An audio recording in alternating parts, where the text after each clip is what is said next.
Hey, so our group consists of Sarah Rentmeister, Wendy Dalton, and Janet Lopez Bernal, and we are presenting on TV and computers' impact on child development. And I'm going to take the first part, computers in the classroom.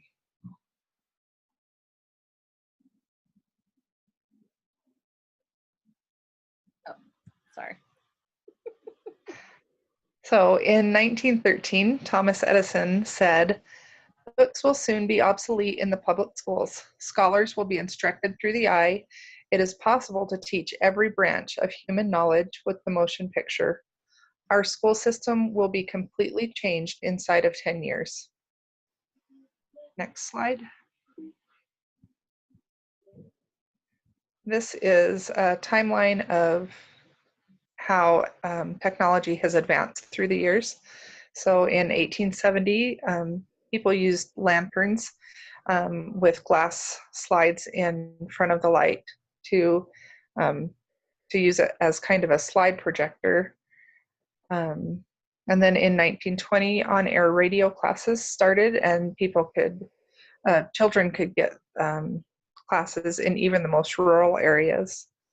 In 1930, the overhead projector started being used in classrooms, and then in the 1930s, the first computers were developed. In 1951, videotapes were used in classrooms, and in 1972, the handheld calculator came into classrooms, and in the 1980s, everyday use computers were introduced.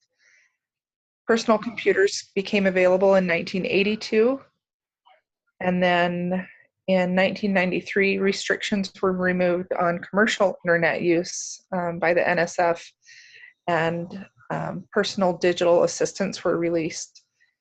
And then as of 2009, 97% of classrooms had one or more computers, and 93% of classroom computers had internet access.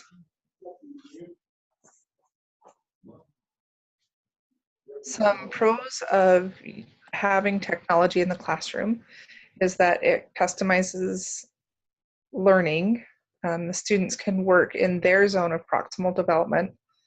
And research shows that students, general ed and advanced students, scored higher on tests after learning through game-based education. Having technology in the classroom automates tedious tasks for the teachers. They can use technology to help in their grading, contacting parents, and designing lesson plans. And technology in the classroom gives access to infinite amounts of information. Students have an ability to learn just about anything in a matter of seconds.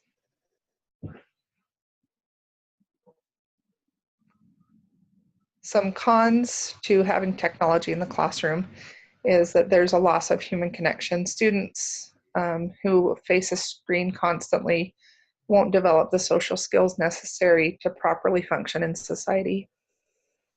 Technology can be a distraction to students, no matter what the filters are or the safeguards are. Students are going to find a way around those filters and safety measures in order to play games or socialize online. Another con of technology in the classroom is that it can promote inequality. If all students don't have access to the technology at home, they may not be able to complete assignments that may be assigned on the computer. And that is that part of our presentation.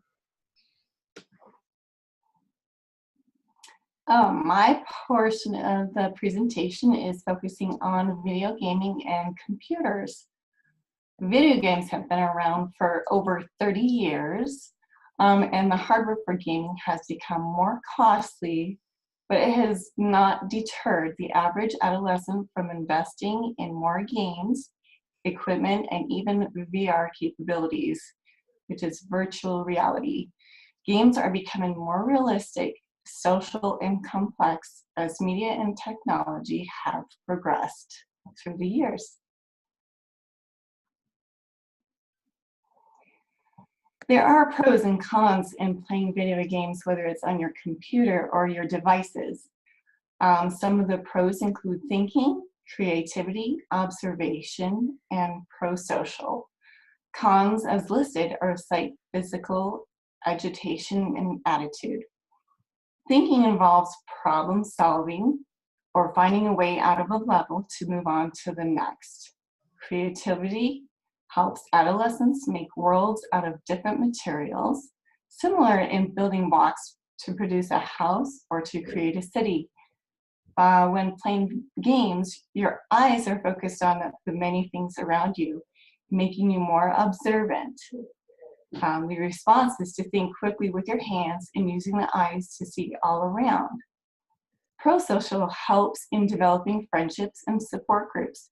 When making friends, they are able to help you in solving your problems to help you achieve the next goal or even more. The cons, however, can tell a different story. Too much screen time can be harmful to the eyes and eventually require the child or adolescent to wear glasses. Physical activity is limited or non-existent, so the couch potato is there. The more downtime, the more health issues arise in the body. For example, obesity is a very high observant problem that has come about. Grouping agitation and attitude together, sometimes the involvement in a game is intense to the degree of becoming angry, saying things that are negative, lashing out, or yelling. So it can be aggressive, but there definitely needs to be a balance to keep life healthy. Okay, the choices today, for sure. The statistics say that there are more than 50% of parents allowing 1 to 2 hours a day of game time. Could this be better spent elsewhere, or is it a beneficial support? Adolescents alone play up to 20 hours a week. That is half the hours of a full-time job. Just think about that. Navigational and hand-eye coordination are highly valued in different jobs, such as a doctor or a pilot or military personnel, so that may be a positive there. Other than that, some important jobs need the skills of the technological savvy adolescent, which that is our teens today. Whether your child plays computer games or uses gaming systems, it is up to the adult to help set limits to keep their kids healthy and happy. Make those boundaries. Check rating content on games. Set timers. Do not put the computer in games in a bedroom. Place it in view where you can monitor what's going on. Take time to talk to your children about how playing games or certain games makes them feel.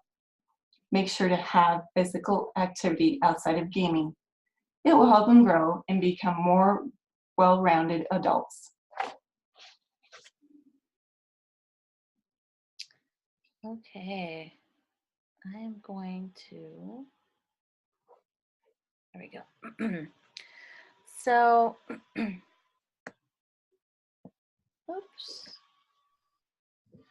I'm gonna have to have my slides this way so that I can see my,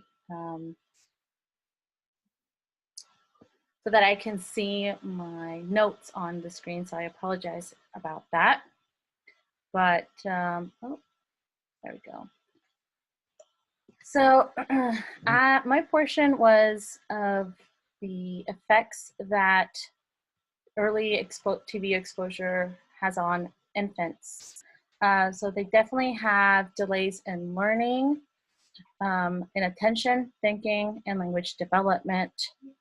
As a child grows, they tend to be less attentive or focused when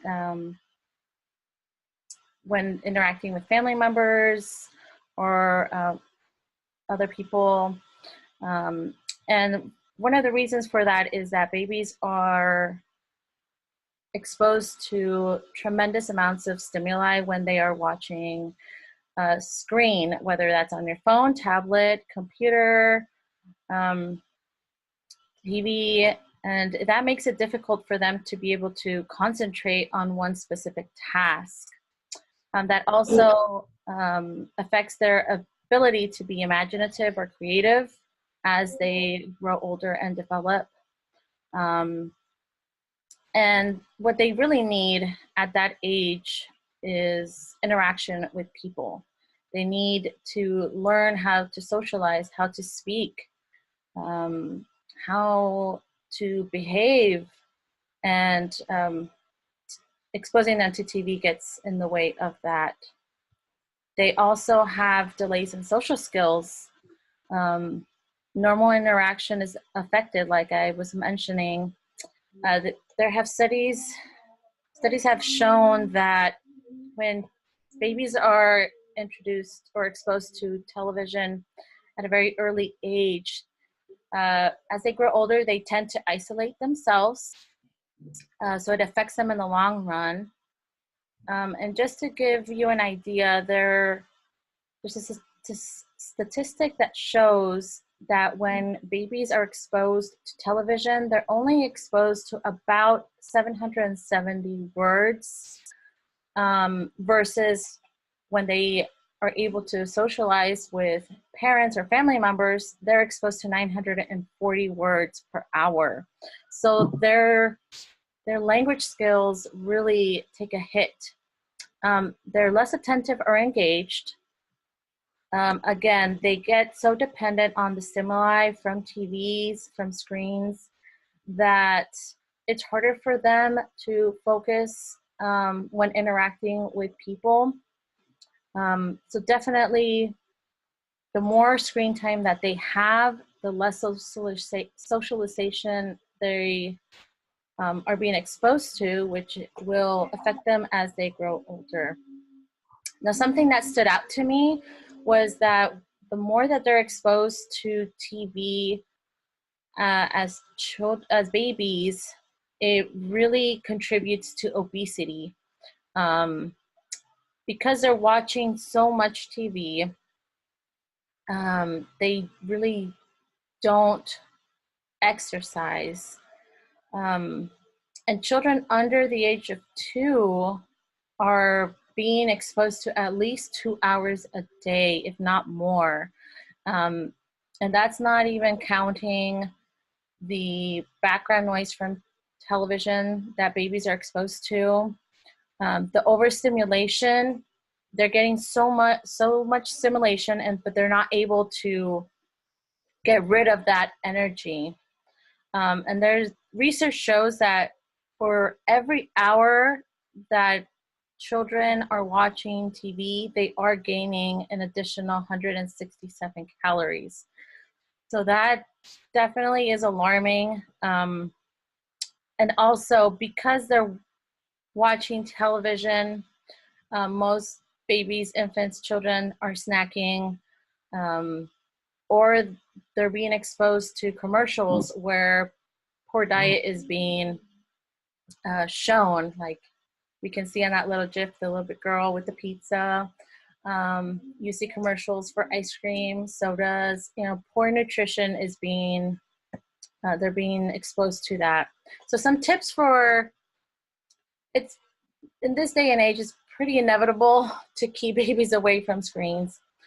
But if we're gonna allow them to watch TV, it's good for an adult to be with them so that you can ask them questions, talk to them about what's going on so that they can still be exposed to that language, to that socialization with you. And very important, we need to do our research before we let our children watch movies, shows, be exposed to certain apps on our phones, on our iPads, and definitely we need to keep screen time to a minimum, especially for babies when they're developing, and it's such a crucial point in their lives to learn to develop language and social skills, and set their whole health for the future. So that is the end of my portion.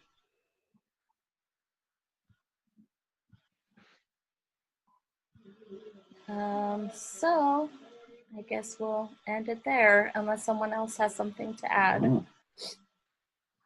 we're good. Thank you. All right. Well, thank you for listening to our presentation.